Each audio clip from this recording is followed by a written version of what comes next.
Bismillahirrahmanirrahim. Muslimin dan muslimat yang dirahmati oleh Allah Ta'ala, warga SW Corp.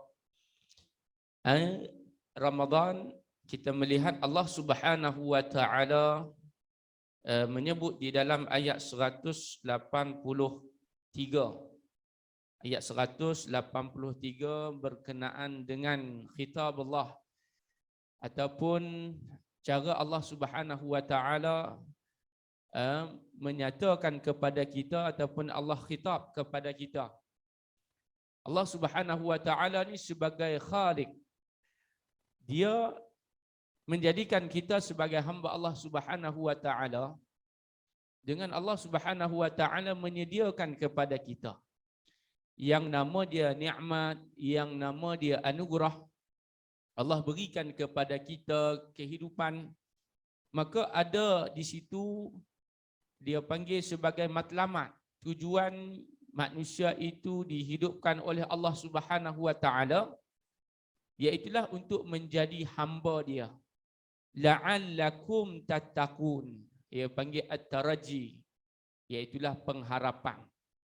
La'allakum tattaqun, mudah-mudahan kita ini bukan sahaja mendapat nikmat di dunia, bahkan kita mendapat nikmat di hari akhirat.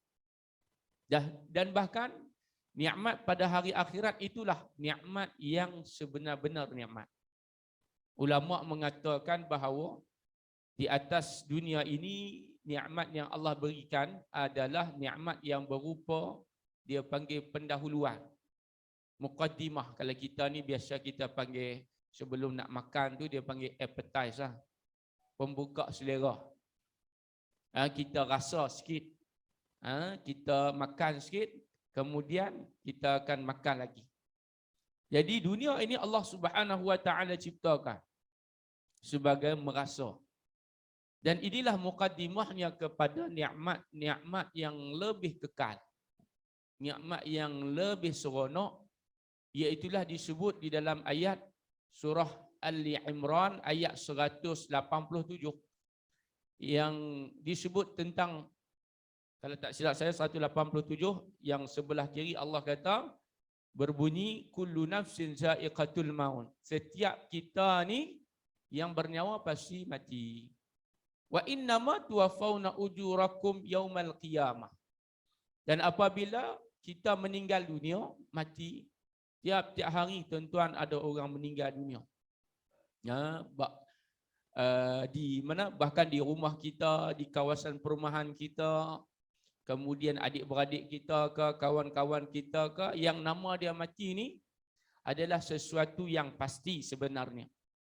Dan sesungguhnya Allah Subhanahu Wa Ta'ala kata wa innama tuwaffawna ujurakum yaumal qiyamah. Apabila mati itu kita akan ditransfer kepada alam yang seterusnya. Dia dinamakan alam barzakh, alam yang disebut alam kubur. Bila kita semua dimatikan, bila berlakunya kiamat as-sa'ah, maka dibangkitkan. Jadi manusia itu dibangkitkan dan dikumpulkan pada hari di padang mahsyar. Dan disitulah Allah Subhanahu Wa Ta'ala akan memberikan, akan menganugerahkan hari-hari anugerah yang Allah berikan secara sempurna. Dia kata wa innama tuwaffawna ujurakum, akan diberikan secara sempurna. Ulama kata sempurna itu makna dia satu habuk pun amalan yang dia buat itu tak terlepas daripada anugerah. Sama ada baik balasan ataupun balasan yang buruk. Jadi kalau dia orang yang beriman, orang yang taat kepada Allah, walaupun satu zarah kebaikan yang dia buat, maka pasti Allah akan memberikan. Bukan hari kiamat lagi nah. Belum lagi. Dia panggil not yet. Tapi hari kiamat lagi. Hari akhirat tu, hari yang hujung, hari kiamat lagi Allah dah bagi dah. Makna bangkit tu, Allah dah bagi dah kepada dia perteduhan. Allah bagi dah kepada dia pertolongan. Ada hadis Nabi kata daripada Abu Hurairah, daripada Nabi, ada 7 golongan yang mendapat naungan pada hari kiamat. Bukan hari akhirat lagi. Kita sebut hari kiamat. Yang pertama, orang yang bersikap adil, pemimpin yang adil. Al-imamul adil. Orang yang bersikap adil, melakukan sesuatu kena pada tempat dia. Kena pada tempat dia macam mana? At the right time, at the right place, at the right position, at the right thing. Benda yang betul, kena pada tempat yang betul. Itu orang yang adil. Adil meletakkan sesuatu tu kena pada tempat dia. Contohnya waktu kerja, kerja. Waktu tidur, tidur. Waktu tidur tak boleh kerja. Waktu kerja tak boleh tidur. Waktu makan tak boleh tidur. Waktu semayang tak boleh makan. Jadi benda itu dia panggil adil. Wada'u syai'un fi mahalli. Nah. Macam tu juga bila masuknya Ramadan. Jadi bila bulan Ramadan ni Allah Subhanahu wa taala sebut kepada kita. Wahai orang-orang yang beriman. Khitab. Ulama kata bila sebut ayat ni kita baca. Bila kita baca ya ayyuhallazina amanu, ulama kata Allah tu sedang, walaupun Quran dah turun lama, tapi Allah sedang bercakap dengan kita. Dengan Allah mengizinkan hamba-hamba dia ni yang baca Quran tu pendengarkan ke telinga kita, walaupun begitu sebenarnya sedang diperingatkan. Makna kata waktu ketika kita dengar ayat ya ayyuhallazina amanu sebagai orang yang beriman, haruslah kita mengambil intabih. Ataupun orang Jawa kata pay attention. Nah, kena celak. Allah sedang duk cakap dengan aku ni. Allah sedang apa? Sedang talking, sedang bercakap dengan aku tentang beberapa perkara. Kalau dalam ayat ni kita tengok, Allah kata apa? Wahai orang yang beriman. Beriman ni adalah orang yang percaya, yakin dengan hati dia, kemudian mengucapkan dengan lidah dia, kemudian dibuktikan dengan perbuatan syariat, puasa, sembahyang, puasa, sedekah, zakat, kemudian pergi menunaikan haji dan umrah. Itu dipanggil syariat. Ibadah yang Allah taklifkan kepada kita. Orang yang beriman ni Allah kata apa? Hei orang yang beriman. Tak. Kutiba alaikumus siyam. Telah difardukan kepada kamu akan kewajiban berpuasa. Allah wajibkan. Yang kata puasa ni tuan-tuan dan puan-puan, warga SW Corp yang dirahmati oleh Allah Ta'ala, adalah satu benda yang wajib. Sebab tu ulama kata, kalau kita ni tak puasa, kita tak puasa, kalau sengaja tu berdosa, dan kena ganti, kena repeat, kena replace, kena ganti juga macam mana pun. Sebab dia panggil fardu. Macam semayang ni kena ganti. Tak boleh semayang berdiri, semayang duduk. Tak boleh semayang duduk, semayang baring. Tak boleh semayang baring, guna isyarat mata. Tak boleh juga inna lillah. Ni kira orang kata apa? Habis rare. Din, awak hantar semayang, aku tak larat. Nanti tak larat apa? Aku tak boleh diri mana. Tak boleh diri, duduk. Duduk pun aku tak boleh. Duduk terlantar baring. Baring pun kena semayang juga. Ini dia panggil faridah, fardu. Ya ayyuhallazina amanu, orang beriman ni kena buat benda tu. Yang katanya bulan Ramadan, sebelum kita nak masuk bulan Ramadan, puasa dulu. Cerita berkenaan dengan puasa. Allah fardukan puasa ini sebenarnya bukan kepada kita saja. Letihlah puasa kata dia. Awak kita kena puasa. Orang dulu-dulu tak gaduh pun puasa. Orang dulu-dulu pun Allah kata difardukan kepada mereka akan ibadat puasa. Sebab apa puasa ni Allah Subhanahu wa taala fardukan, Allah wajibkan. Kerana padanya Allah Subhanahu wa taala sebut yang kita baca tadi ni, min qablikum tu makna dia sebelum kamu. Nabi Musa, Nabi Isa, Nabi Ibrahim, Nabi Daud pun berpuasa. Kalau macam puasa Nabi Daud ni, puasa dia selang sehari. Esok on off. Esok puasa, esok tak puasa. Puasa, tak puasa, puasa. Itu puasa Nabi Daud. Lagi payah tuan-tuan. Kalau kata puasa Nabi Daud ni, lagi susah kita. Masuk office, puasa, tak puasa. Kafe pun nak buka, tak buka. Kacau. Dia jadi, Tuan-tuan, Allah Ta'ala ni dia maha alim. Dia tahulah kita macam mana. Yang kita ni umat Nabi Muhammad SAW, dia bagi puasa yang wajib sebulan ya. Sebulan di bulan Ramadan. Cerita pasal bulan dulu. Yang kata bulan ini ada 12 bulan. Inna iddatash syuhuri indallahi 12. Ini persoalan yang pertama. Kenapa Allah Subhanahu wa ta'ala syariatkan puasa pada bulan Ramadan? Tidak pada bulan Syawal ke? Tidak pada bulan Muharram ke? Tidak pada bulan Safar ke? Tidak pada bulan Zulhijjah ke? Kenapa bulan Ramadan? Dan puasa ini disyariatkan ketika tahun kedua hijrah. Waktu ketika mana Nabi berhijrah, tahun yang kedua, barulah disyariatkan berpuasa. Perkataan Ramadan, tuan-tuan dan puan-puan, diambil daripada perkataan Ramda. Iaitulah makna dia panah. Panah gersang. Terik panah. Makna dia apa? Iaitulah kepanasan. Yang pertama dibahaskan, kepanasan itu merujuk kata pendapatnya, iaitulah panasnya kita punya diri kita ni meronta-ronta nak makan. Panasnya nafsu kita tu meronta-ronta. Yang kedua panasnya iaitulah diikat. Syaitan-syaitan diikat. Ini daripada hadis Nabi. Diikat syaitan-syaitan, iblis diikat. Ya, dan dibebaskan nafsu. Nafsu ni tetap bebas. Dia nak buat apa, dia masih berleluasa. Kat situlah yang disebut bulan tu bulan tarbiyah. Kita nak didik diri kita tu bagi jadi orang, bagi jadi diri, zat diri kita tu yang sebenar-benar yang Allah Ta'ala ar-raja, Allah harapkan at-taraji tu. Iaitulah la'allakum tattaqun. Mudah-mudahan menjadi orang yang bertakwa. Jadi nak jadi orang yang bertakwa ni Allah kata matlamat nak sampai kepada yang bertakwa, dia kena berpuasa. Berpuasa itu dari sudut makna dia adalah menahan diri daripada makan dan minum. Itu dari segi lurah. Menahan diri daripada makan dan minum. Makan dan minum daripada ketika mana bermula terbit fajar hingga terbenam matahari.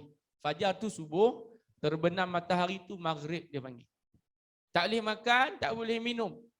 Dan perkara-perkara, bukan setakat tak makan minum saja, bahkan perkara-perkara yang membatalkan puasa. Kita buat benda apa pun, dalam kehidupan kita ni dia ada dua. Yang pertama, do, kena buat. Yang kedua, don't, jangan buat. Benda apa pun dia macam tu, tak boleh lari. Dia panggil apa? Dia panggil perintah, suruhan dan perintah larang. Pergi mana pun ada, tuan-tuan. Masuk tandas pun, benda-benda yang simple pun, masuk kita duduk di rumah pun ada undang-undang macam ni. Kalau kita perasan, ada benda boleh buat, ada benda tak boleh buat. Kepada anak kita, kepada masyarakat, kepada manusia, Allah bagi akal kepada kita supaya kita berfikir. Dan untuk menjadi orang yang bertakwa, Allah kata berpuasa. Bila berpuasa, ada satu cerita disebut bahawa puasa ini tujuannya bila untuk nak jadi orang yang bertakwa kepada Allah Subhanahu Wa Taala. Macam mana cara nak jadi orang yang bertakwa, takut kepada Allah? Kita tengok dulu apa makna takut. Ulama kata takut, takwa bermakna al-wiqayah. Takwa ni makna dia prevention. What does mean prevention? Prevention is kita ni berhati-hati, berjaga-jaga. Itu dia kata prevention is better than cure. Mencegah, berhati-hati lebih baik daripada mengubati. Dan tak kena lagi, kita hati-hati lah. Pakai mask contohnya. Kita pun tutup muka, kita pun jaga penjarakan. Itu dalam bentuk kita hari ini. Waktu kita nak memerangi outbreak of pandemic ni. Jadi itu cara dia. Juga ketika mana ketika mana konsep takwa itu kita fahami, iaitulah apabila nak menjadi orang yang bertakwa, yang Allah nak berikan anugerah syurga, maka mestilah kita menjaga diri kita, nafsu kita. Kalau sembahyang contohnya, kita sembahyang ni sebenarnya dia menjaga diri kita. Jadi kita punya farewell, bukan farewell, dia panggil apa? Dia panggil apa? Wall. Farewell tu selamat tinggal. Dia panggil wall. Wall ni apa? Dinding. Perisai, antivirus. Sembahyang tu, innas salata tanha 'anil fahsya'i wal munkar. Yang kata sembahyang tu mencegah diri daripada buat perbuatan yang tak elok. Tapi kalau puasa pula, tuan-tuan dan puan-puan yang dirahmati oleh Allah Taala, adalah untuk nak mengekang yang nama dia satu spark, dia panggil. Satu apa yang duk sparkle kita punya diri kita ni, dia panggil nafsu. Dia panggil apa? Nafsu, tuan-tuan. Orang tua tu dulu ikut nafsu lesu. Ikut hati mati. Aku ni ikut aku nak rimbuk hang ni. Tu dia orang kampung. Kan, ikut dia nak tojoh dia kereta dia, geram orang duduk queue dia potong macam tu kan. Sabar. Ikut hati ni mati lah. Kan, tengok tiap-tiap hari tuan-tuan bunuh sana sini. Kemudian rompak sana sini. Orang dah tak takut dah tuan-tuan. Sebab apa? Mereka ni terlalu ikutkan hawa nafsu. Mereka terlalu ikutkan hati dan mereka terlalu ikutkan rasa mereka sehingga akhirnya menyebabkan kebinasaan. Jadi bila puasa, kita cerita puasa, saum, siyamun. Siyam ini Allah Subhanahu wa taala fardukan adalah untuk nak mengekang, ulama kata, nafsu kita. Suatu hari Allah Taala menjadikan makhluk yang nama dia nafsu. Tuan-tuan, nafsu ni Allah jadikan waktu ketika mana? Sebelum Allah jadikan manusia. Allah jadikan malaikat, Allah tak letakkan nafsu. Allah bagi kat dia akal. Allah ciptakan manusia, Allah bagi kepada dia nafsu dan akal. Allah jadikan binatang, Allah tak bagi kepada dia akal, Allah bagi kepada dia nafsu. So makna dia ada makhluk yang ada nafsu, ada akal, ada kedua-duanya. Dan makhluk yang ada kedua-duanya adalah makhluk yang dinamakan manusia. Sebab itu manusia ni dia adalah makhluk yang terbaik. Dia boleh jadi yang terbaik daripada malaikat. Dia boleh jadi yang terburuk daripada binatang. Jika dia mengikut akal, lebih baik daripada malaikat. Sebab dia boleh lawan tu. Kalau kita dengar cerita berkenaan dengan Jalut. Jalut tu dalam Quran Allah sebut tentang malaikat yang dia minta kepada Allah agar nak jadi manusia. Harut wa Marut. Cerita dia apabila mereka melihat manusia ni duk buat perkara-perkara yang tak berfaedah, yang tidak taat kepada Allah, yang tak menuju kepada ketaatan. Dia kata ke Allah, ya Allah, manusia ni yang Allah Ta'ala duk bagi macam-macam ni. Bagi rezeki, bagi hidup, bagi sihat, dia boleh larang. Lalu dia kata kepada Allah, kalau kami jadi mereka, kami akan bersyukur kepada kamu. Ini Allah cerita dalam surah Al-Baqarah. Ayat yang panjang juga, lebih kurang setengah muka. Attabi'u ma tatlu syayatinu ala mulki Sulaiman. Wa ma kafara Sulaiman. Nak dijadikan cerita tuan-tuan, Allah pun berikan keizinan kepada mereka, dua orang ni malaikat ni, jadi manusia. Tak sampai ke sore, kata ulama, mereka telah melakukan perbuatan yang dilakukan oleh manusia. Iaitulah perbuatan yang tidak baik. Yang nak disimpulkan daripada perkara ataupun peristiwa ini adalah spark dia adalah nafsu. Jadi Allah Subhanahu wa taala perintahkan berpuasa untuk mengekang nafsu. Apabila Allah Taala menjadikan nafsu, satu hari Allah tanya kepada nafsu, man anta wa man ana. Ni cerita. Siapa kamu, siapa aku? Dia kata nafsu ni Allah ciptakan. Semua kita ni makhluk. Nafsu ke, akal ke, malaikat ke, iblis ke, semua ni dikira makhluk. Dan Allah lah yang mentadbir. Alhamdulillah ya Rabbil Alamin. Tuan-tuan dan perempuan, Allah ciptakan nafsu. Allah nak melihat daripada nafsu ni, siapakah dia, dia kenal tak diri dia? Kenal tak diri ni? First kali kena kenal dulu. Tak kenal, orang kata maka tak cinta. Dia kena kenal diri kita ni. Kenal diri ni dia panggil kenal nafsu. Kenal diri, kenal nafsu. Apakah sifat kita, siapakah kita? Apakah tujuan kita dihidupkan oleh Allah Subhanahu wa taala? Kemudian bila ditanya soalan simple lah. Man anta wa man ana, hang siapa, aku siapa? Allah tanya. Nafsu menjawab apa? Ana wa anta. Ni dalam kitab. Nafsu kata aku ni aku ah.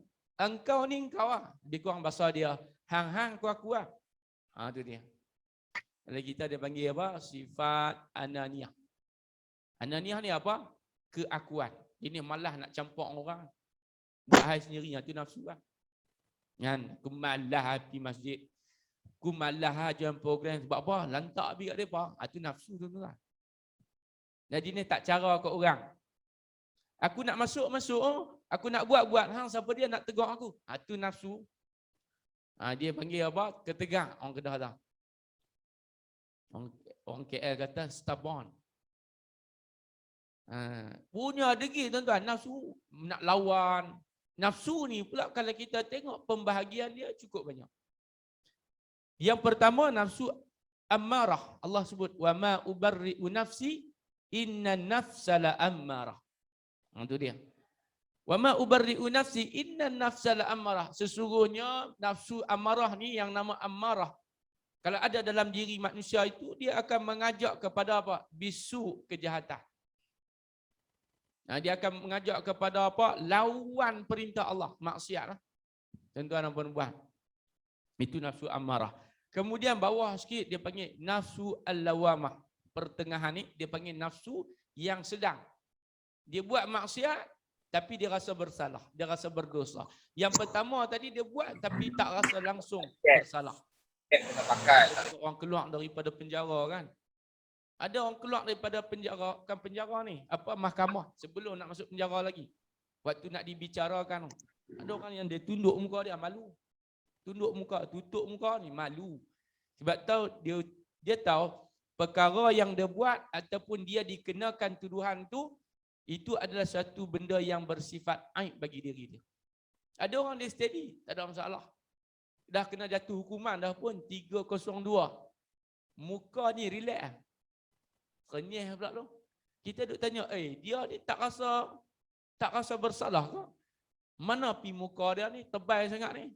Ada orang macam tu, tuan-tuan. Jadi makna dia apa? Bergantung kepada macam mana diri dia tu. Nafsu ataupun jiwa dia. Dan yang kedua ni, lawamah adalah orang yang dia buat salah sikit tapi rasa sangat-sangat bersalah. Kalau dia orang sahabat Nabi ni, cerita pasal sahabat Nabi ni, ada seorang sahabat nama dia Sa'labah. Sa'labah ibnu Abdul Rahman. Sa'labah ni banyak versi. Zaman Nabi ni ada Sa'labah yang kaya, yang miskin, ada hak muda, ada hak tua. Sa'labah ni pemuda zaman Nabi. Dia di antara khadim, pembantu Nabi. Pembantu Nabi ni dia hantar surat, dia ni kerja dia hantar barang. Orang muda hantar barang. Kan? Kita ni haduk hantar, kita duk beli dekat Shopee tu, haduk hantar mai kat kita JNT, Line Clear apa tu, semua orang muda. Barang yang duk hantar makanan pun orang muda juga. Ada orang tua-tua. Saya tak jumpa lagi lah. Orang muda tu rancak, langgar pergi traffic light pun tak kira. Sebab kalau orang tua tak berani, ketak lutut nak traffic light, dia relax lah. Pancung pula tu, welcome. Saya duk fikir, tak tumpah ke dia punya gulai nasi lah. Tuan-tuan. Lepas dia hantar, tuan-tuan, barang dia nak pergi jumpa Nabi. Nak abang kata, barang dah dihantar ya Rasulullah. Lebih kurang 20 orang. Pemuda zaman Nabi yang jadi khadim, pembantu, assistant. Willing, memang offer. Sebab nak dapat kebaikan, pahala cukup banyak. Nabi pilih. Muslimin dan muslimat yang dirahmati oleh Allah Ta'ala. Dia cerita dia buat dosa kecil, asal besar sungguh.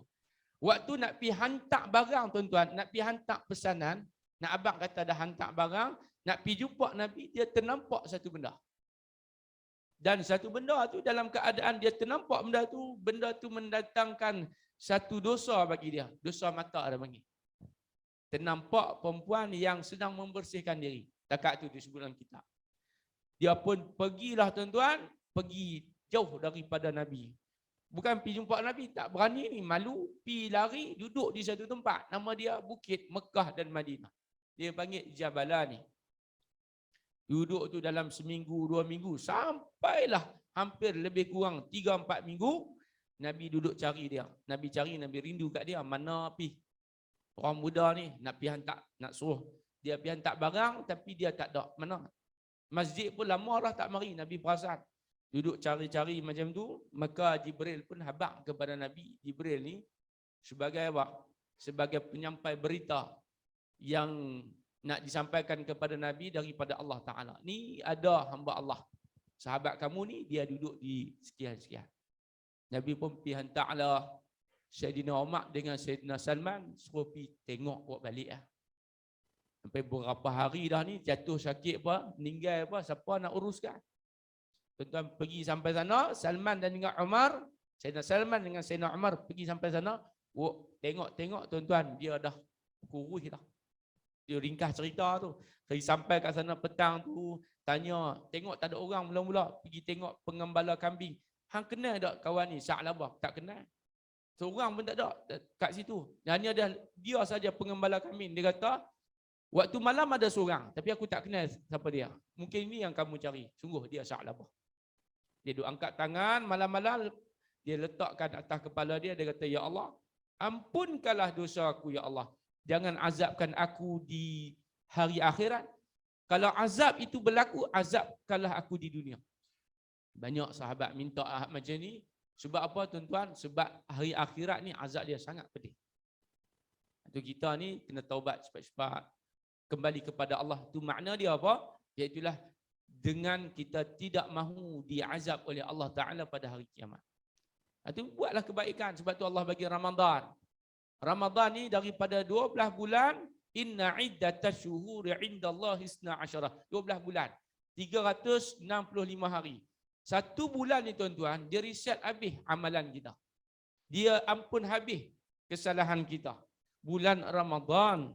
Tetapi bila kita masuk dia dalam tu, dia mestilah kita kena bangkit, bangun, qama. Man qama Ramadana. Ini perkataan, riwayat. Siapa yang mendirikan Ramadan? Diri tu apa makna dia? Sembahyang. Apa lagi berdiri? Iaitulah kita bangun daripada kemalasan. Contohnya, bangun, bangkit. Nak sembahyang kan kena bangun. Orang tu boleh bangun, dia tak bangun dia sembahyang. Kalau sembahyang tu sembahyang wajib, tak sah sembahyang. Syarat sah sembahyang mestilah qiyam bagi yang mampu.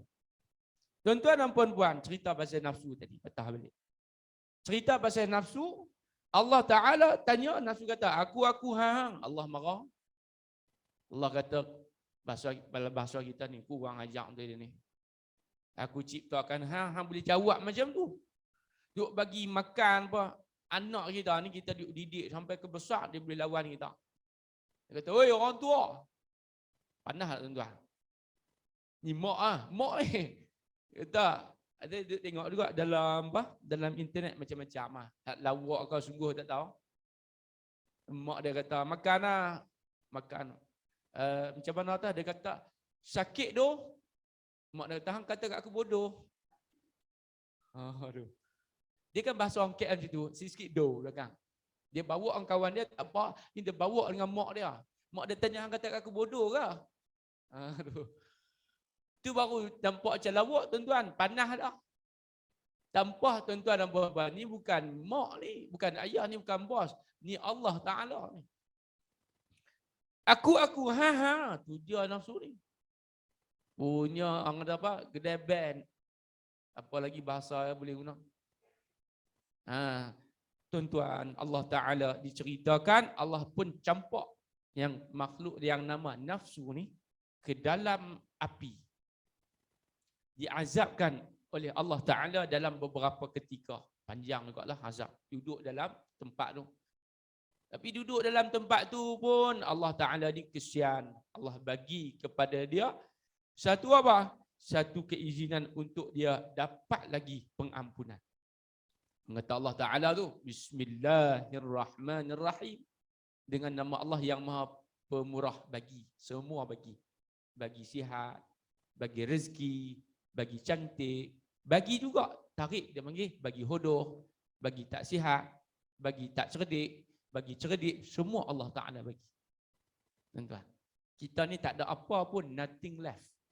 Tak ada apa pun kita. Allah tarik semua tu kosong-kosong. Masuk dalam kubur, kain kapan ya, 7 kaki, 6 inci. Kenderaan, kanda. Kemudian dia punya apa? Dia punya pakaian putih. Itulah diri kita yang sebenarnya. Tak ada apa dah tinggal. Mana handphone, mana akaun, tak ada dah. Tapi yang duduk berterusan tu, di antaranya yang duduk masih lagi duduk cas kita tu, bagi lagi apa dia punya apa bantuan amalan tu, pahala tu, ada amalan-amalan dia. Antaranya adalah dengan bersedekah. Sadaqatun jariyah. Al-ilmu yuntafa'u bih. Waladun salihun yad'u lahu abawaihima. Kepada kedua-dua mak dan ayah dia. Sedekah. Sedekah, kita bagi sedekah. Baru ni saya jumpa seorang sahabat duduk di dekat belah Langat ni. Dia punya surau ni tuan-tuan, ceramah kat situ, surau dia ni rendah. Waktu hak banjir baru ni, Seri Muda apa dia pun kena agak naik sampai habis. Surau ni habis tuan-tuan. Kapek habis tuan-tuan. Kapek ni antara aset yang mahal jugalah kat surau masjid. Mahal kapek ni tuan-tuan. Hak lagi mahal tu sampai kat 200,000 pun ada. Mahal sungguh. Tu kalau sujud tu tenggelam kepala tuan-tuan. Perak tenggelam tu lagi mahal. Tuan-tuan, kena habis surau. Habis tuan-tuan, rosak. Buka siapa dia nak bagi sumbangan. Pak, tutup dah. Buka bagi, tengah hari tu tutup dah. Dia kata, Haji. Pengurusi Haji, tutup, tolong tutup. Awak, tolong tutup. Saya nak sedekah. Tapi jangan habaq nama saya siapa. Saya kenal kawan dia ni. Habaq ni saya kenal. Untuk sebut lah. Jadi memang orang senang, Allah bagi kat dia senang lagi tuan-tuan. Hidup dia tenang. Dapat banyak, bagi pun banyak. Tu kadang-kadang kita tengok kenapa Allah bagi kat dia rezeki. Sebab kena pada tangan dia. Tuan-tuan dan puan-puan, sedekah jariah, sedekah. Lepas tu bila masuk Ramadan, tuan-tuan dan puan-puan, dia panggil ambang Ramadan. Ni kita berapa hari lagi? Ambang. Sebab tu Nabi bila bulan Syaban ni, dia panggil bulan Nabi. Nabi banyak puasa sunat pada bulan ni. Bulan Rejab ni dia panggil bulan Allah Ta'ala. Nabi sebab apa? Banyak sungguh amalan yang dia buat. Contohnya puasa. Tak masuk lagi Ramadan dah puasa lah. Sebab apa? Nak tunjuk sparring tu. Latihan tu. Nak katanya, bila masuk Ramadan tu, dah sempurna dah.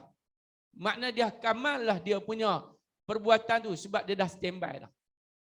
Bukan setakat puasa, sembahyangnya, sedekahnya kita kata tadi, kemudian ilmu, majlis ilmunya, kita dah kena ready dah tuan-tuan, get ready.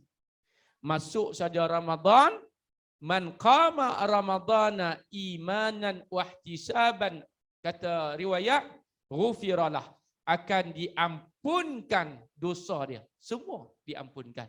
Dosa yang besar, semua Allah ampunkan. Dosa dengan Allah Ta'ala.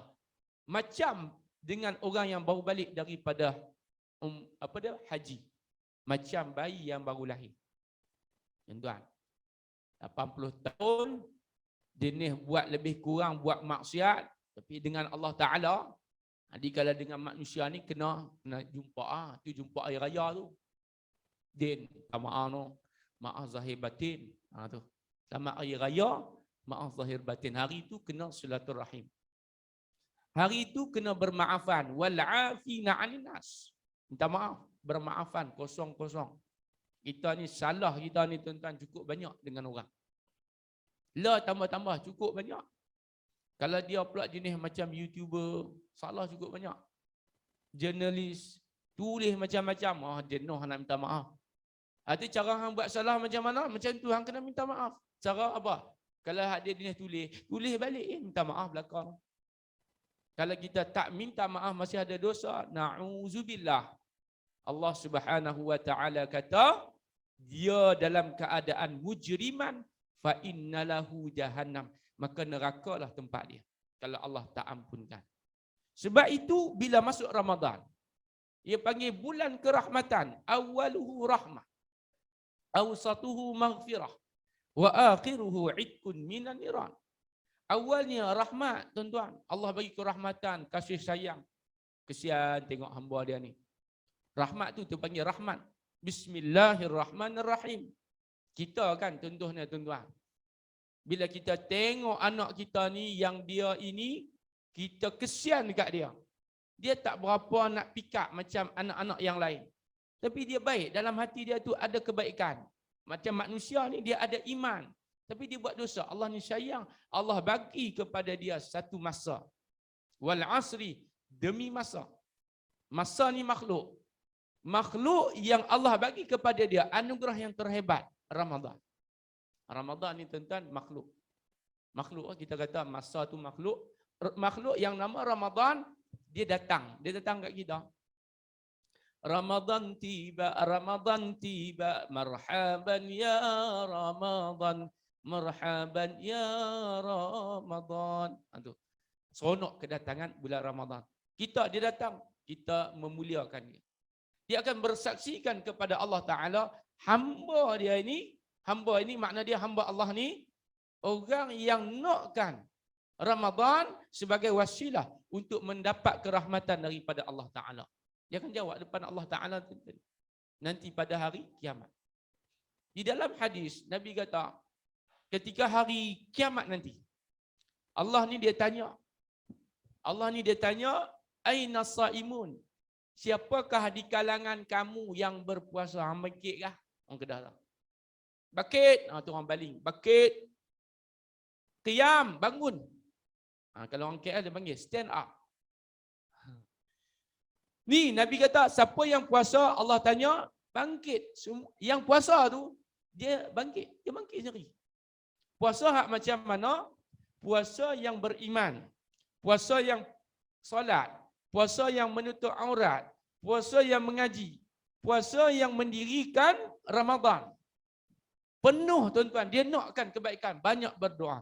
Sebab itu di dalam ayat yang kita baca ni tadi, Allah Subhanahu wa taala kata, wa iza sa'alaka, ayat 186 tu. Wa iza sa'alaka ibadi anni fa inni qarib. Apabila telah diminta, apabila hamba aku ni duduk minta doa, fa inni qarib, aku ni dekat. Mintalah. Bila sebut tentang hadis doa ni, tuan-tuan dan puan-puan, warga SWK yang dirahmati oleh Allah Ta'ala, kita ni kena banyak berdoa. Berdoa, minta kepada Allah. Ada setengah orang dia tak mau doa. Ada setengah orang dia letih doa. Doa ni bukan kita nak apa yang kita minta, tak. Ulama kata dalam kitab tasawuf, orang yang minta kepada Allah dan Allah tak bagi pun, itulah makna dia pemberian daripada Allah Ta'ala. Tak? Kita minta sihat, Allah bagi sakit. Itulah pemberian Allah kepada kita. Kita minta kaya, Allah bagi miskin. Itulah pemberian Allah. Allah bagi miskin sebab apa? Sebab nak bagi pahala, sabar. Tapi jangan pitak dalam Facebook pula, aku ni miskin, tak sumbangan weh. Jangan meminta-minta. Kalau kamu boleh syukur, kamu boleh yakin, kamu boleh percaya dengan qada dan qadar, besar pahala kamu. Dan sebenarnya orang yang nak masuk syurga ni dengan mudah diaudit, sebenarnya dengan miskin. Dengan miskin mudah masuk syurga. Kaya boleh masuk syurga, tetapi banyaklah auditnya. Kalau kita fikir logik, tuan-tuan, kalau banyak company, banyak aset, lamalah sikit nak audit, tu tak? Kan? Kalau dah tak ada company, nak audit datang apa? Orang dah lah. Nak audit apa? LHDM pun main-main tanya, ada yang berapa? Tak tahu, okey, pagi makan pagi. Tuan-tuan. Dah kalau banyak, tapi dia banyak juga sedekah. Dia kontra balik. Innal hasanati yuzhibna sayyi'at. Jadi bukan kita nak buang semua dunia, tak. Tapi kita, Nabi kata, uzhud fid dunia. Ambil dunia itu secara tidak berlebihan. Halal tak lebih-lebih. Ini bila kita masuk Ramadan, tuan-tuan dan puan-puan. Jangan lebih-lebih. Terutama benda-benda yang bersifat keharusan ataupun adat ataupun dia panggil dunia. Contohnya makan, benda yang harus. Tak wajib makan. Tak wajib makan tuan-tuan, benda harus. Makan ni tuan-tuan, jangan banyak sangat. Saya ceritakan tentang, dia panggil apa? Keadaan. Condition.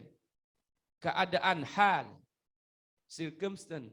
Ketika mana bulan Ramadan ni, apabila kita buka puasa, ni berlakulah satu pembaziran. Elokkan. Berlaku pembaziran, kemudian berlaku pertengkaran, fala rafasa, jangan duduk bertengkar, jangan duduk bazir, jangan duduk buang masa, jangan putus asa. Ada juga orang yang putus asa masuk Ramadan. Dia masuk Ramadan, dia dah buat dosa besar, banyak dosa, dia kata aku ni malah. Mai pilih Ramadan ke apa pun aku memang macam ni, tak boleh. Lawan tuan-tuan. Yang kata iblis ni, dia datang kepada manusia ni, dia kata la ughwiyannahum ajma'in. Ini kata cerita iblis ni. Iblis ni tuan-tuan, kita nak mengekang diri kita daripada bisikan iblis, dunia, hawa nafsu, syahwat. Inilah cara dia dengan berpuasa. Sebab itu Allah kata, ibadat ini akan menjadikan kamu orang yang bertakwa. Kita cerita pasal nafsu tadi tuan-tuan dan puan-puan.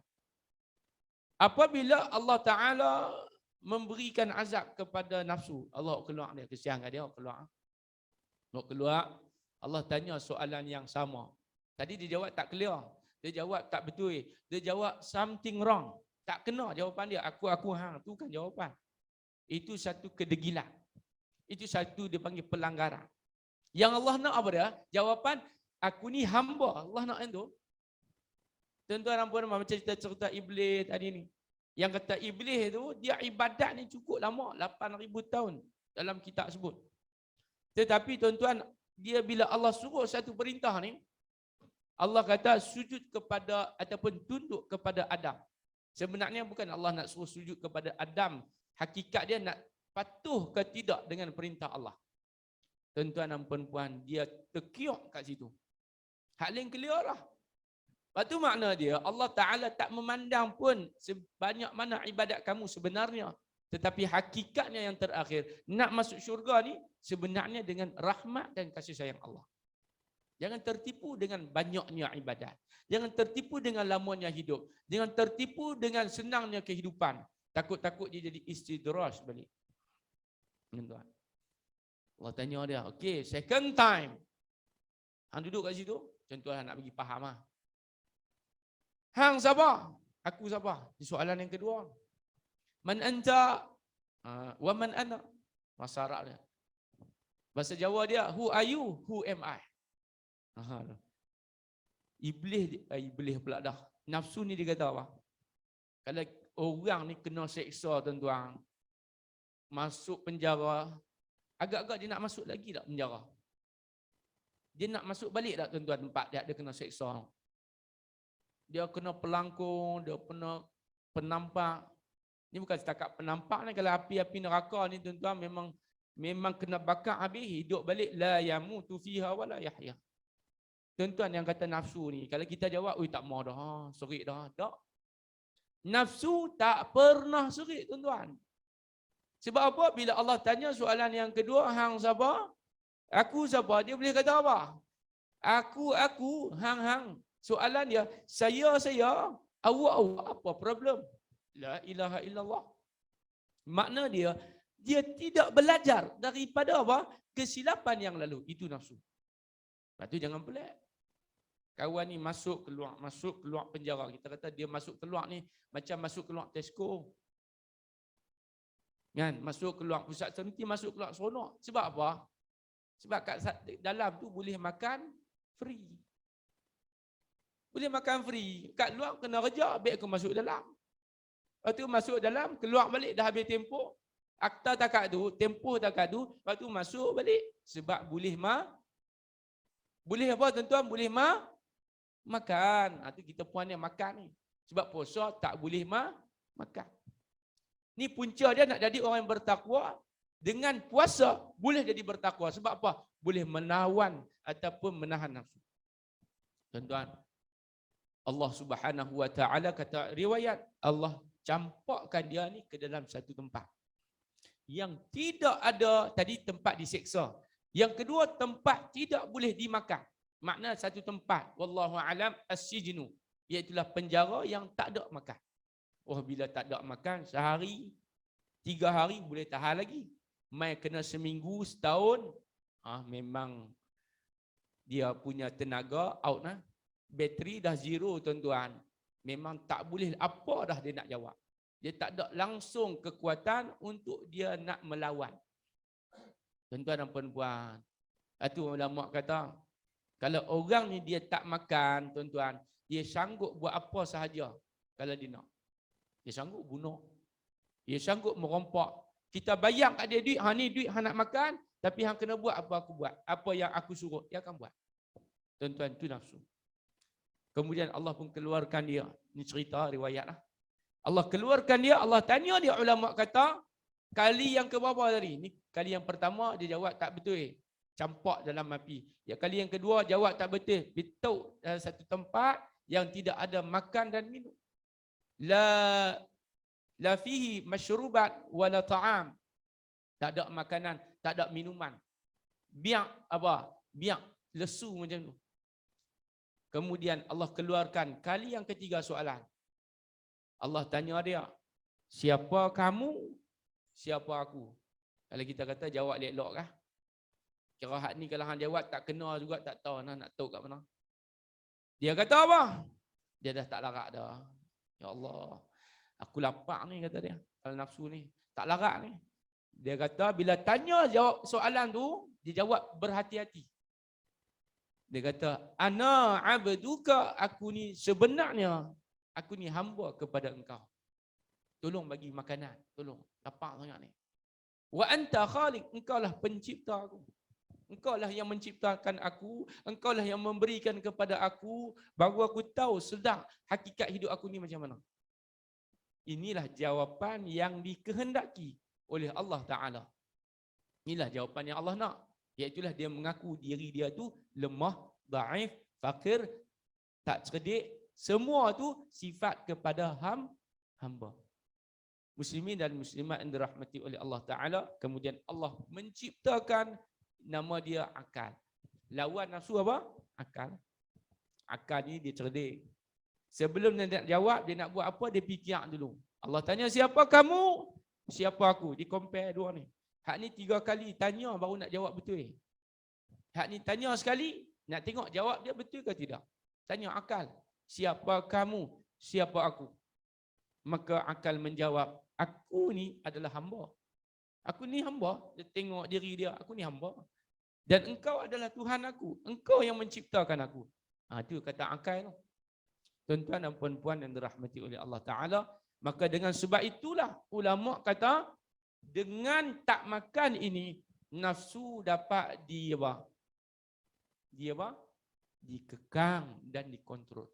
Sebab itulah difardukan kepada manusia, bukan kepada kita sahaja, bahkan sebelum lagi.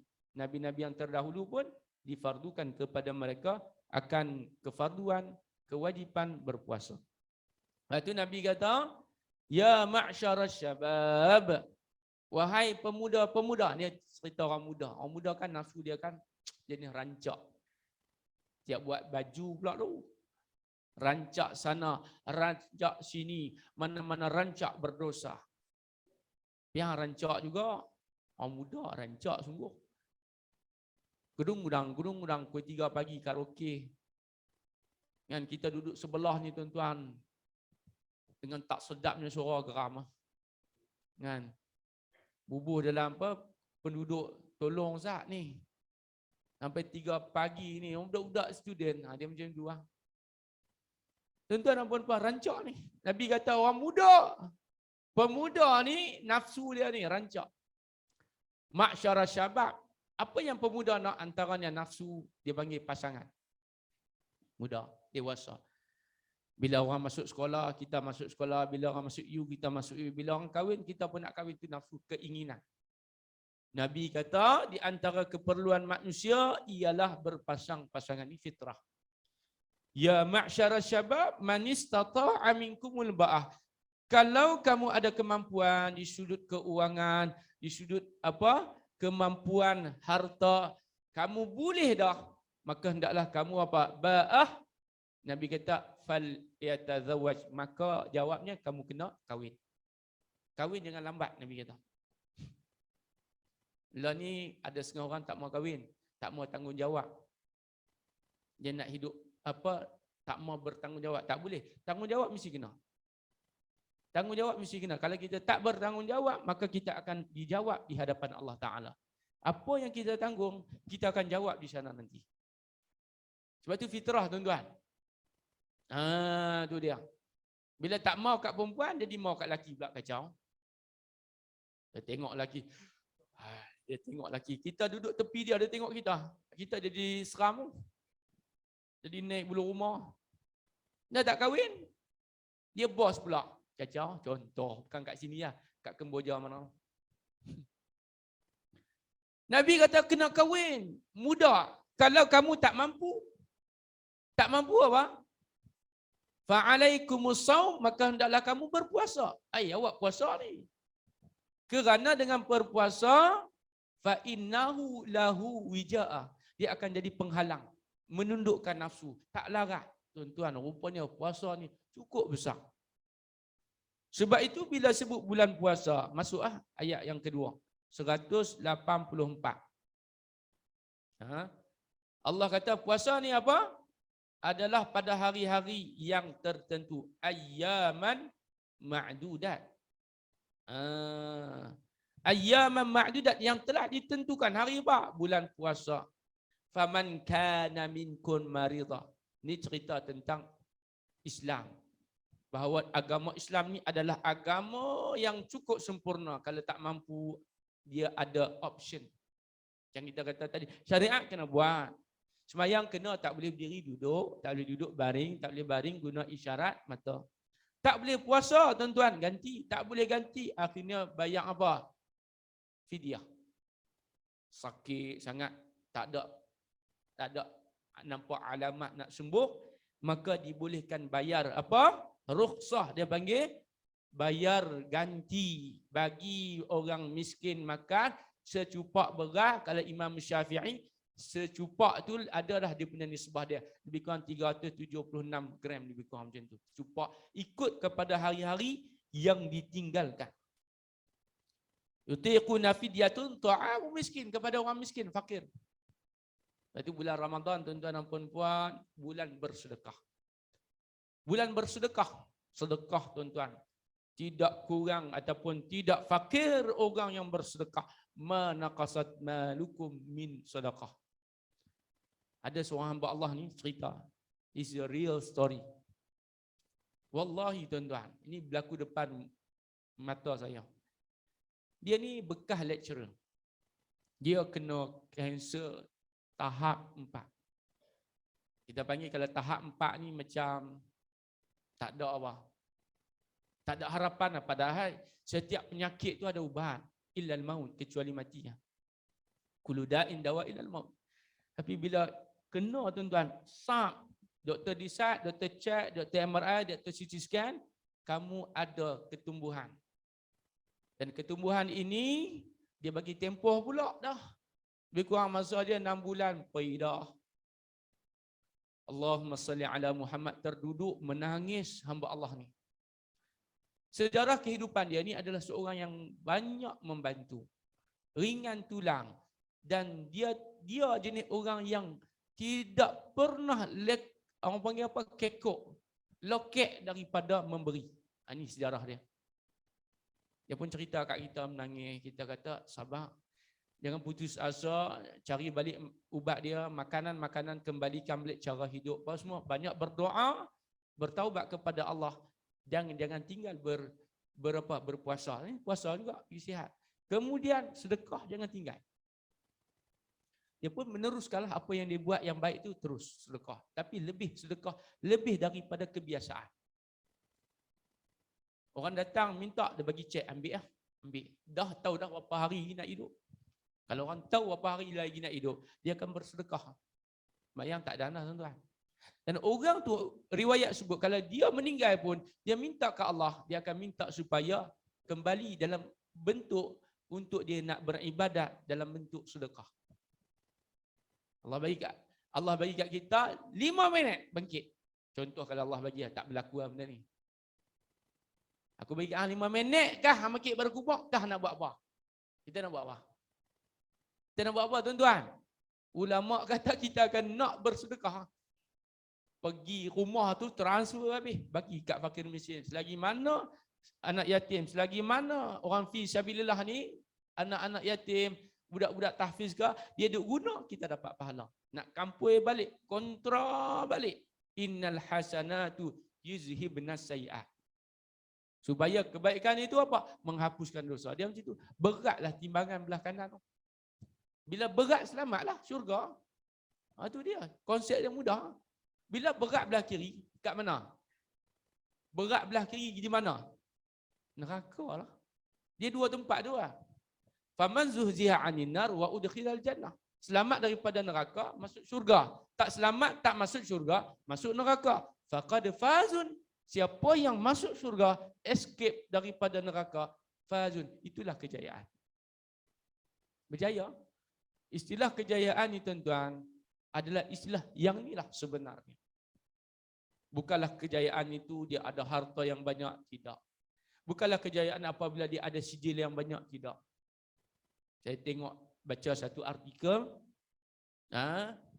tentang seorang hamba Allah ni, warga India, duduk di negara India. Dia ada 48 PhD. Bahasa kita ni gila babeng banyak. Hang ngaji teruk sangat ni kata. Relax sudah. Cuba relax tengok ngaji. Sampai 48 ni apa yang nak ni? Saya tengah buat PhD kat tuan-tuan, satu pun nak pecah kepala. Dia panggil permanent head damage. 48 tuan-tuan. Nyan. Alhamdulillah kita pun ada semangat belajar, ambil cuti pengarah kita, alhamdulillah. Tapi tuan-tuan, hak ni 48. Bila orang tanya dia, awak banyak sangat. Inilah kejayaan bagi saya. Sebenarnya kejayaan bagi manusia, there is no success konsep kecuali faman zuhziha 'anil nar wa udkhilal jannah. Inilah kejayaan sebenarnya. Masuk syurga berjaya. Sebab itu orang yang cerdik Nabi kata adalah orang yang selalu ingat mati. Muhasabah diri dan beramal untuk kematian. Kerana itulah yang akan memberikan kepada dia kejayaan yang sebenar-benarnya. Iaitulah apa? Masuk syurga, itulah yang kita nak. Masuk syurga tuan-tuan, habis sakit-sakit dia, semua hilang. Masuk syurga tuan-tuan, habis pening kepala dia, tangisan dia, jerit perih dia, hilang habis tuan-tuan. Rasa puas, satisfied. Tapi kalau masuk neraka, habis tuan-tuan, hilang segala kekayaan dia. Segala kesenangan dia, tak ada apa, tak berguna dah bagi dia. Orang yang paling berjaya, mengikut kepada ranking hari ini. Paling kaya, bukan paling berjaya, paling kaya. Iaitulah nama dia Elon Musk. Elon Musk ni kaya tuan-tuan.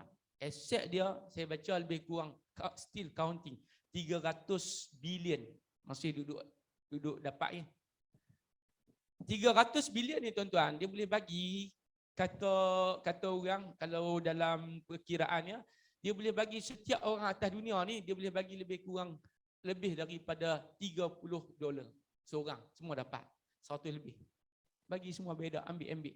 Kalau tabung duit tu tuan-tuan, daripada Kedah sampai apa? Duit RM1 kalau tabung daripada Kedah sampai KL. Boleh jalan atas duit tu, nak kata 300 bilion, 1 bilion 1000 juta US. Dan dia orang tanya dia, hang kalau nak mati kat mana ni? Orang kaya ni dia tak mau sebut mati ni. Tapi dia kata, why not kalau aku nak mati dekat planet Mars, kata dia. Mars, tahu Mars? Nama dia pun Elon Musk. Dia buat kereta Tesla, kereta apa, tak ada apa? Tak ada pakai minyak. Kaya sungguh tuan-tuan hamba Allah ni. Bila orang tanya dia pasal agama, dia kata aku tak percaya kepada agama.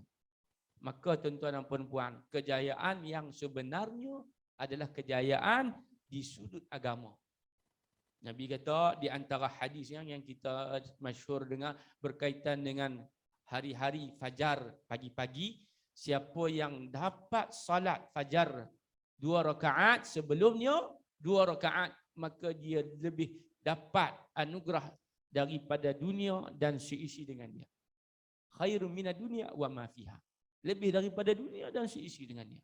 Kita tadi sembahyang subuh dapat 2 rakaat sebelumnya, kemudian Allah angkat sembahyang kita, Allah angkat pagi kita, Allah angkat amal ibadat kita, maka kita akan dapat inilah yang Nabi sebut khair, lebih baik daripada dunia.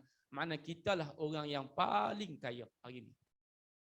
Kitalah orang yang paling bertuah. Ulaika humul muflihun.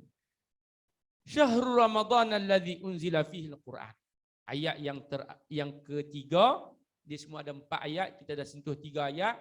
Ayat yang ketiga daripada ayat yang keempat ni, iaitulah ayat yang ke-185, Allah kata Syahrul Ramadana.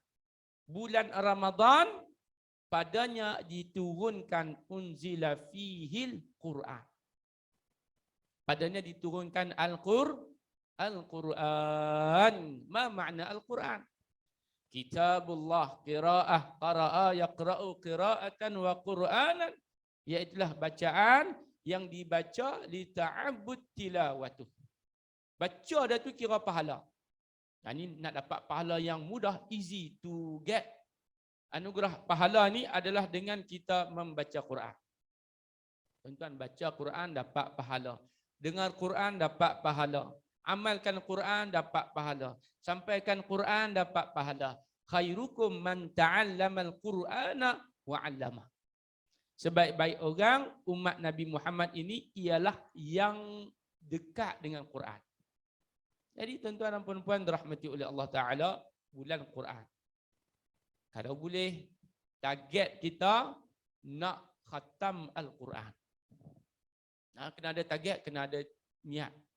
Jadi sebelum macam itulah macam kita sebutkan, bila Nabi berpuasa banyak pada bulan Syaban sebagai preparation untuk masuk bulan Ramadan, maka begitu juga sebelum kita nak masuk bulan Ramadan, bulan Quran, maka mulakanlah baca Quran pada hari akhir ini yang terakhir. Bila kita dah biasa baca, dah mula, baru dah dia akan lajak. Kalau tak mula macam mana, tak masuk gear 1, macam mana nak masuk gear 2? Bila kita dah masuk gear, bila kita dah mula ibtidaan, maka wa nihayatan, insya-Allah Allah akan berikan kepada kita penghujung yang cantik. Pertamanya rahmat, Allah bagi kerahmatan. Satu pintu. Apakah rahmat Allah Ta'ala? Ulama kata di antaranya Allah berikan syurga. Syurga itu satu khas, satu pintu yang khusus bagi orang yang berpuasa. Ismuhu, nama dia apa? Ar-Rayyan. Itu dia. Ada orang nama anak dia, dia bubuh nama Muhammad Ar-Rayyan. Muhammad apa? Ar-Rayyan. Tapi bila panggil, dapat pula kat orang cyber, dia panggil Ryan. Ryan tu, nak nampak orang putih. Ar-Rayyan ni nama-nama daripada nama pintu. Syurga ni tuan-tuan, banyak dia punya level.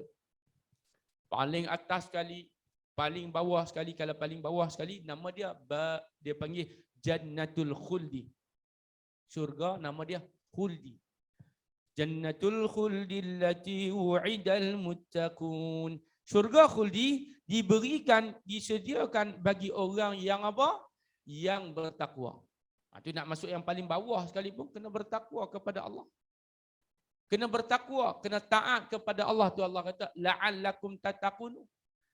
Makna yang kita faham bahawa syurga yang bagi orang yang berpuasa ni ada pada yang bawah, dan ada pada yang atas mengikut kepada bagaimana mereka berpuasa, bagaimana tahap keimanan mereka, bagaimana tahap amalan mereka.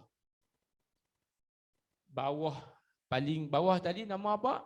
Jannatul khuldi. Atas sikit Jannatul Ma'wa, Naim, Maqamin Amin, Darussalam, Jannatul Ma'wa, Jannah. Paling atas sekali apa? Jannatul Firdausi.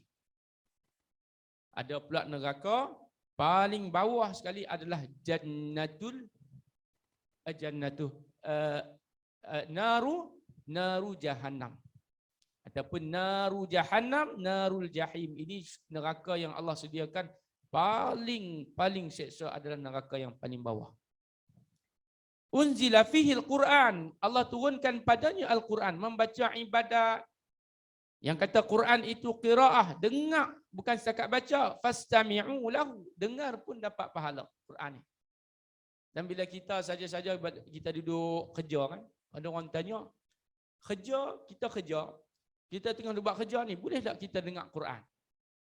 Sebab kerja ni, kita dengar Quran tuan-tuan dan puan-puan, kita boleh fokus benar. Sebab dia datangkan ketenangan.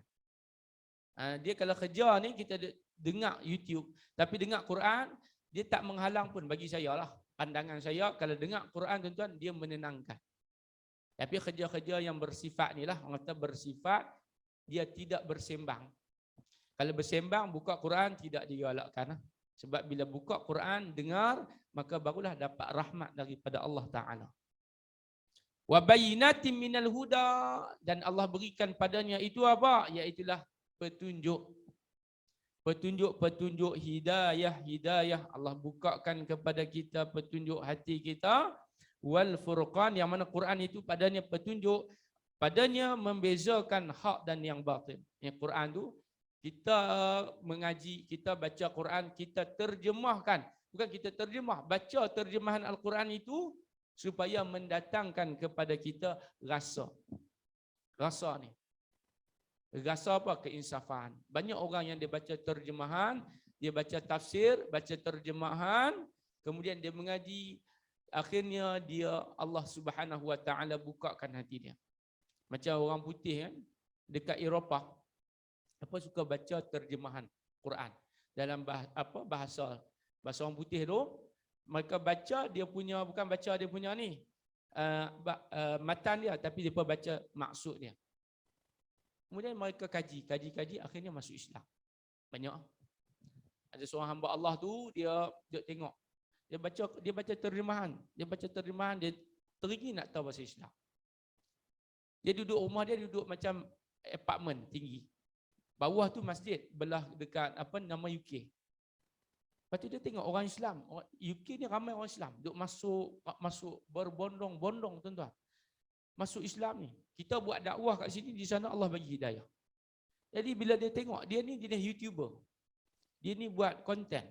Dia buat konten, dia kata aku nak buat konten sekali, nak masuk masjid, aku nak buat konten, aku nak record, aku nak tengok apa yang berlaku. Aku duk rasa sebelum tu dia judge, aku duk rasa mereka ni mesti masuk masjid, mereka buat apa? Mereka duduk planning benda nak bom kat mana. Dia duk kata macam tu lah. Dia pun ni duduk ramai sangat ni, mesti duduk plan nak bom kat mana-mana. Itu dia panggil Islamofobia. Satu hari dia pun standby lah. Dia standby letak kamera kecil. Dekat dia punya baju dia tu, dia lindung macam mana. Lepas tu dia pun masuk masjid. Dia masuk masjid, tuan-tuan. Nak masuk tu, orang tengok dia. Dia tengok, dia tengok ni mesti dia ada perijaz kat aku. Orang tu tengok dia, orang bagi salam. Jumpa bagi salam. Assalamualaikum, Assalamualaikum, Assalamualaikum. Dia pun tak tanya jawab balik, dia ulang balik. Dia pun jawab, Assalamualaikum. Masuk dalam masjid tuan-tuan, dia duduk dekat tiang. Dia duduk dekat tiang, dia pun tak reti semayang. Dia tengok orang semayang. Dia tengok orang semayang, saat lagi lepas habis orang semayang, orang pun duduk sat tepi ni. Duduk tepi dia, tanya dia. Tak pernah nampak pun kamu, apa khabar? Dia kata, dia tak pernah terjangka bahawa orang Islam semacam ni punya akhlak dia. Sebegini orang kata apa? Dia duduk sangka, dia duduk tengok media. Tetapi bila dia tengok sini dengan kepala dia, dengan mata dia, rupa-rupanya Islam itu sangat indah. Masuk seorang lagi pula. Masuk seorang lagi convert masuk Islam. Ini tuan-tuan yang dipanggil hidayah wal furqan. Sebab itu kita orang Islam ni kena kuatkan ataupun kita kena kemaskan ilmu-ilmu yang berkaitan dengan Al-Quran. Jadi Quran ni nak faham macam mana? Kena melalui ulama. Nak faham macam mana? Kita kena mengaji. Sebab tu dengan duduk dalam majlis ilmu ini, Nabi kata Allah akan mudahkan. Siapa hak nak masuk syurga? Cara dia dengan menuntut ilmu. Hadis dia apa? Man yuridillahu bihi khaira yufaqihu fidin. Man salaka tariqa yaltamisu fihi ilma sahalallahu lahu tariqan syari'atan ilal jannah. Siapa yang nak masuk syurga, dia kena mengaji, Allah mudahkan bagi dia masuk syurga. Jadi tuan-tuan dan puan-puan, pada pengakhir ayat daripada ayat 185 ni, Allah kata barang siapa yang melihat bulan maka hendaklah berpuasa. Ini cerita pasal hari ru'yah dia panggil. Hari melihat. Hari melihat hari yang ke berapa? Hari yang ke-29, hari yang ke-30. Jadi hari-hari itu tak boleh puasa. Contoh macam hari ke-30. Kalau kita ni puasa hari Ahad, hari Sabtu tu dia tak boleh puasa. Sebab hari itu dia panggil hari ru'yah. Hari itu dia tengok anak bulan.